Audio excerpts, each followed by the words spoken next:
وسلم کو چوٹیں لگی اور وہی خالد جب اسلام قبول کر لیتے ہیں تو اللہ انہیں ٹائٹل کیا دیتا ہے؟ سیف اللہ. ٹھیک ہے، سب کچھ معاف. تو اتنا کون ٹریٹ کرتا ہے اس طرح؟ آپ کسی جائیں دشمن کے پاس، وہ آپ کو معاف کرے گا؟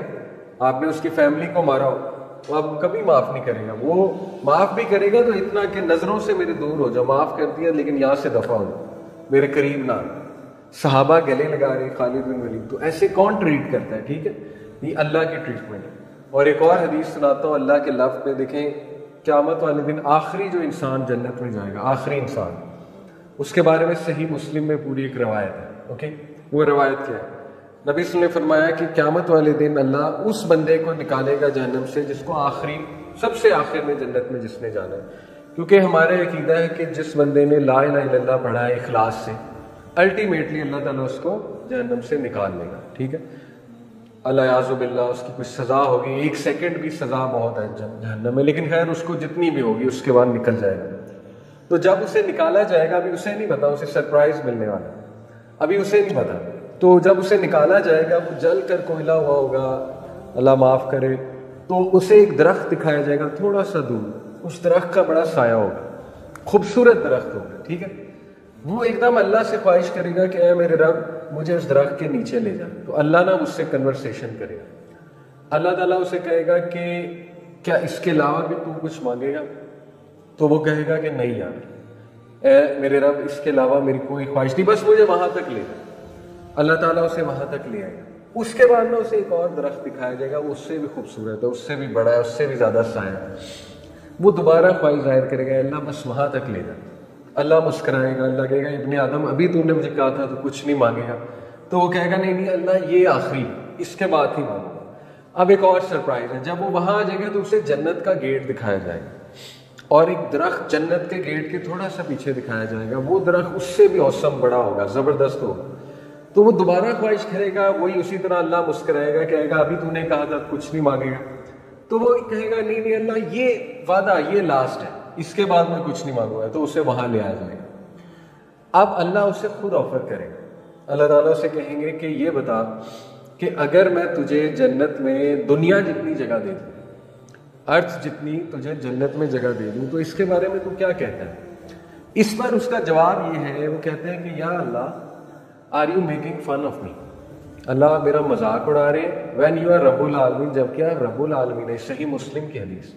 اس بات پہ جو راوی ہے ابن مسعود، عبداللہ بن مسعود، وہ بہت کھل کے مسکرائے. تو ان سے صحابہ نے پوچھا آپ اتنا مسکرا کیوں رہے ہیں؟ کہتے ہیں کیونکہ یہ بات بتاتے ہوئے رسول اللہ مسکرائے تھے. اس لیے مسکرائے تھے، اس کی وہ کیوٹ جو کنورسیشن ہے نا اس بندے کے درمیان اور اللہ کے درمیان، اس پہ مسکرائے تھے. تو وہ کہے گا اللہ آپ مذاق اڑا رہے ہیں میرا، are you making fun of me when you are رب العالمین؟ تو اللہ کہے گا نہیں.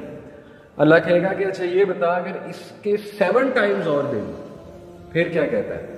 آخری جو بندہ جنت میں جا رہا ہے اس کی جگہ جنت میں کتنی ہے؟ 7 ٹائمز آف ارتھ.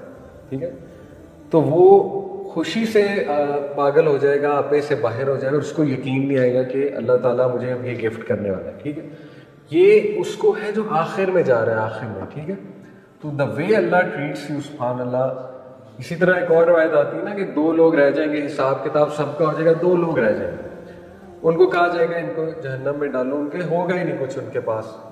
ان میں سے ایک پیچھے مڑ کے دیکھ لے، اس سے پوچھا جائے گا تو نے پیچھے مڑ کے کیوں دیکھا؟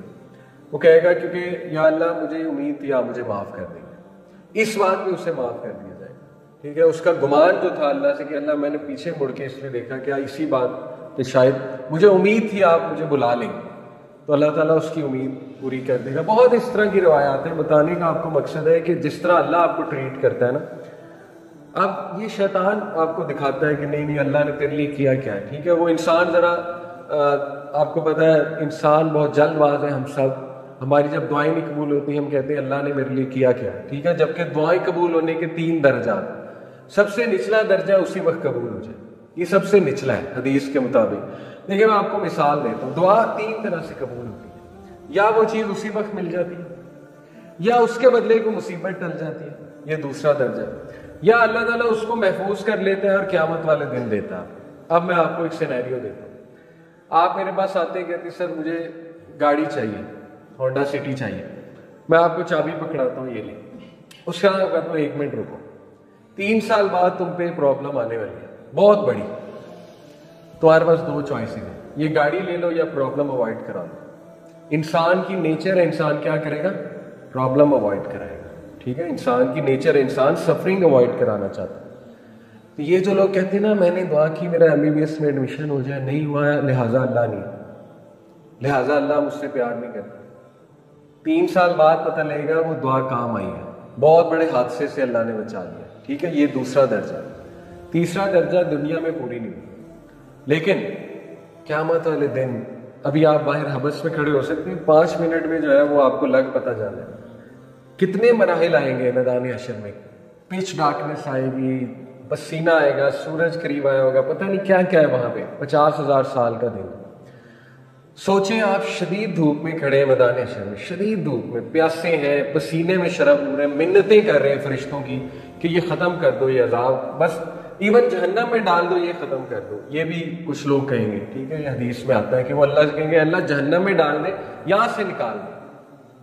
سوچیں ایک دم آپ پہ بادل کا سایہ آ جائے گا, ایک دم فرشتے امبریلا لے کر آ جائیں گے, صرف آپ کو ایک وہ ویژن کرانے کے لیے بتا رہا ہوں.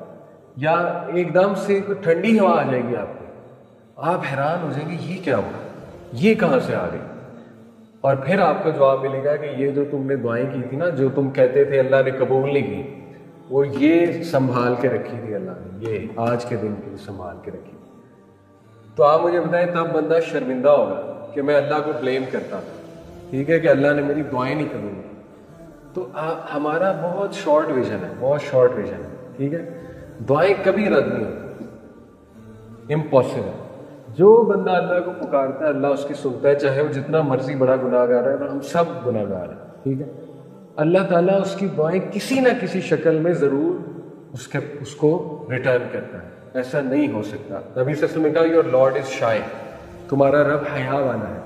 جب بندہ اس کے آگے ہاتھ رکھتا ہے, ہاتھ پھیلاتا ہے, تو تمہارے رب کو حیا آتی ہے کہ وہ خالی ہاتھ نہ لگائے.